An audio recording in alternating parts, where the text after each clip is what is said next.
Hi everyone! During this screencast, we'll use the acronym of SLIDE to help you remember some important concepts of accessibility. As you create or edit resources, use these reminders to make accessible content for all students moving forward. The SLIDE acronym stands for Styles, Links, Images, Design, and Evaluation.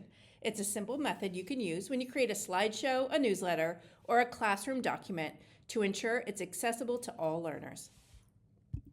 As you watch this screencast, we also want to draw your attention to the SLIDE checklist for WCAG compliance that we've provided.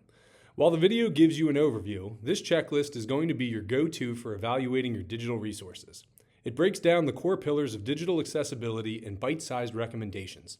After this screencast, we recommend using this checklist as a resource in a separate tab or having the printed copy handy as you update your digital content. The S in SLIDE refers to styles. When choosing styles, stick to clear, readable fonts like Arial or Verdana. Avoid overusing bold, italics, or text in all caps. Use formatting features between headings and text. Don't just change the font size. Maintain strong contrast between the text and the background. Not everyone sees the color the same way, so don't rely on color to convey meaning. Here are some examples of what should be avoided. Notice the low contrast colors and fake headings that are just bolded text. When we format poorly, we unintentionally create digital speed bumps for our students. Let's keep it simple and high contrast instead. Next is L for links. This section is all about properly displaying hyperlinks. Avoid using click here or read more. For a screen reader user, a page full of click heres provides no context. Instead, make the link descriptive. For example, click here for the WCAG checklist is much more helpful because the student knows exactly where that link is taking them before they click it. The I is for images. Every image that carries information needs alt text, which is a short description that a screen reader can read aloud. Avoid using images that contain lots of text, flash, or blink, as that text is invisible to many assistive tools. If an image is just there to look pretty, we can mark it as decorative so the screen reader ignores it. Avoid adding alt text can be time-consuming, but it is important.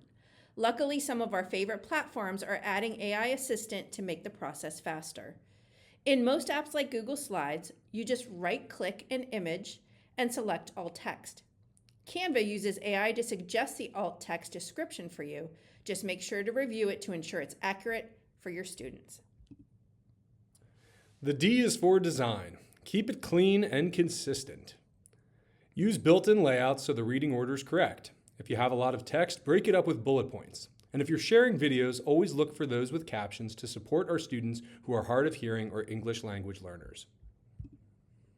Finally, E is for evaluation. This is all about making an effort.